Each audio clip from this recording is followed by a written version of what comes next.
આજની સવારની પ્રેમી સલામ. Good morning. પ્રભુ ઈસુ ખ્રિસ્તના ગૌરવી નામમાં આ સંગતમાં, બાઇબલ વાંચનમાં, અભ્યાસમાં ખાસ પ્રકારની આ સેવામાં આપણે જોડાઈએ છીએ. ત્યારે તમારો આભાર માનું છું અને આવકાર કરું છું આ સંગતના માટે, આજના દિવસની ભેટ માટે પ્રભુની સ્તુતિ કરીએ છીએ. દરરોજ પ્રભુ એનું ખાતરીદાયક વચન આપે છે અને એ આપણે જોતા આવ્યા છે. આજે જે ખાતરીના વચન છે એ ઉત્તેજનદાયક છે.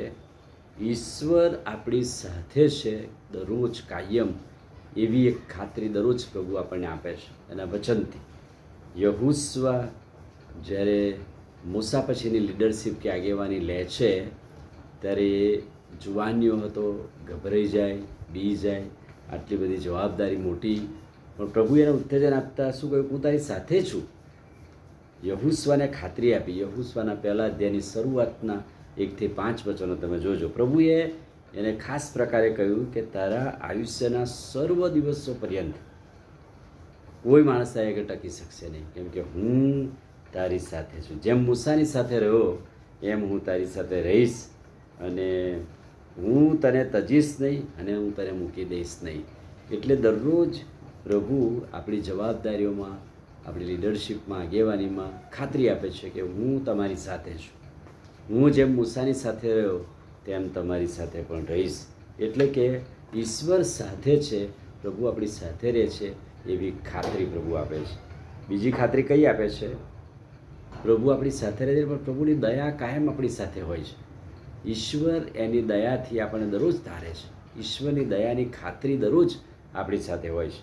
યશાયા પ્રબોધક 54મો અધ્યાય અને 7મું વચન, ઇઝરાયેલી પ્રજાને પ્રભુ કહે છે કે મેં ક્ષણવાર તો તમને ઇઝરાયેલી પ્રજાની સાથેના સંબંધમાં મેં તને તજી દીધી હતી, પણ હવે મારી પુષ્કળ દયાથી હું તને સમેટીશ.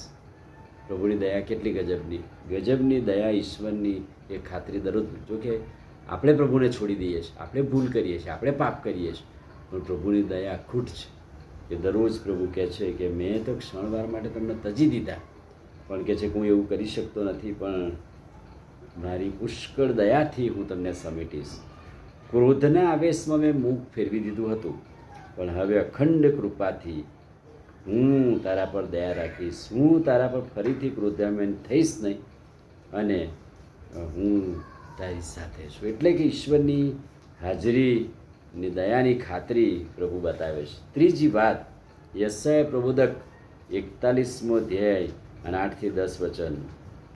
પ્રભુએ આપણને જે પસંદ કર્યા છે અને પસંદગીમાં પ્રભુ આપણને પકડી રાખે છે, ટકાવી રાખે છે અને કહે છે કે હું તમારી સાથે છું. જમણા હાથથી હું તમને તારીશ. મેં તને પૃથ્વીની છેક છેડેથી પકડી લીધો છે. તું મારો સેવક છે, મેં તને પસંદ કર્યો છે. મેં તને પૃથ્વીના છેડાથી બોલાયો, ત્યાંથી પસંદ કર્યો. તું તો જાણતોય નહોતો અને તું મારો સેવક છે. મેં તને બનાવ્યો, મેં તને પસંદ કર્યો. તું બીસમાં કેમ કે હું તારો દેવ છું.